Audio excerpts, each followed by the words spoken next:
Greet them good afternoon, sir. They don't recognize me anymore because God have changed my life. My life has been transformed. And this ministry, after then they sent me to school. I said I want to go to school of hairdressing. And I went to school of hairdressing at Ogulano Drive, where I learned as a cosmetologist. By the glory of God, I finished my course this January 28th. The House of Joy is also involved in rehabilitating drug addicts.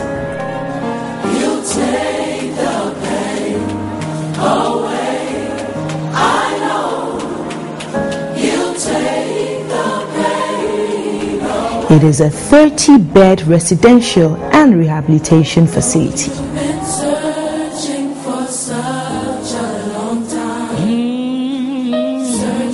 The Lydia Grace Foundation is created to assist and care for young girls and women, prostitutes, destitutes, and those displaced from their homes and families. At the time I was doing sales girl work and I was raped. I met a lady friend of mine who introduced me into prostitution in Warri. I hustled for 3 months. I couldn't do the business, so I went back home. I was living with somebody at Port Harcourt, a sales girl. Then I fell in love with a man who took me in plan to get married. So the man disappointed me, and so one morning I just wake up and took my bag. I enter motor to Lagos. Nobody invites me. Then I found myself in Lagos. And I saw some girls standing on the road. Can I be your friend? Then took me to where I can stay. Then I stayed there and also at Empire. I was there when I met LYDIA Grace. These girls were picked from Empire, a den for prostitutes in Lagos.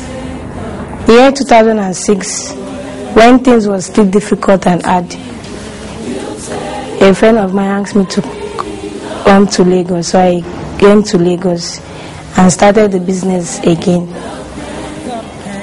I met a friend of mine who introduced me to LYDIA Grace members. Then they brought me out of that place, Empire. When I'm in Empire, I don't know how to write my name or anything. But now LYDIA Grace puts me in school. I can write my name, I can read. Now I'm baking, I can bake. I can do so many things. So I just thank God. I'm happy with the friend I'm with now. I'm just happy. Now I'm born again. I've gone through my believer's class and my baptismal class. I'm baptized. I have a new life now. Transformation Evangelism set up courage centers in different locations where the poor are fed, the jobless are trained and established in a trade. Some members have been trained in making hats, while others are currently being trained as professional drivers and cobblers. I want to use this opportunity to glorify the name of the Lord for making me to be among the people that learn this art making. This art making encouraged me because as my age, I can do something. So I thank God for this Courage Center. I am into tailoring for the past years, but not being fulfilled until I discover this program called Courage Center, taking people on professional driving career. And since then, I have learned a lot about driving.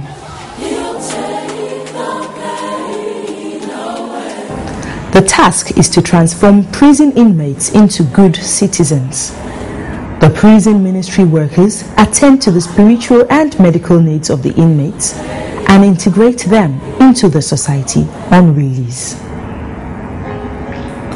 1995 to 1997, I was in the co prisons.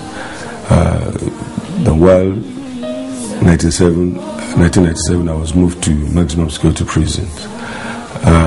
This period of the military era, the prisons were jam-packed, and there were a lot of inhuman treatments to people, and the prisoners were actually facing serious hardship.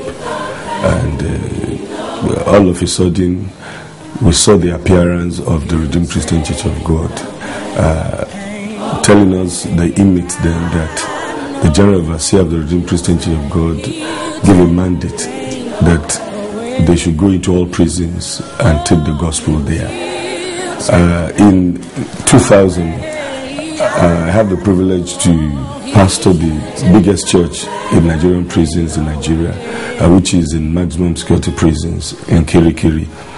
He became the senior pastor there, and with a population of about 1,200 men in the church. The church has everything the outside church has then. We have the choir, we have the soul winners, we have the pastors, we have about 42 pastors. And as at that time when the Redeemed Christian Church of God came, they made a lot of impact. They gave the prison environment a facelift, gave hope, begin to send their men in and begin to ask about our problems. They come to minister to us, they come to encourage us, and they come to look at those things that they could do to change the situations. Because then there was the prison was so jam-packed that people are dying, there's malnutrition, there's no medical facilities, there's no good place to sleep. And but when Redeem came in 2000, they brought in beddings, they brought in food through Can Make a Difference.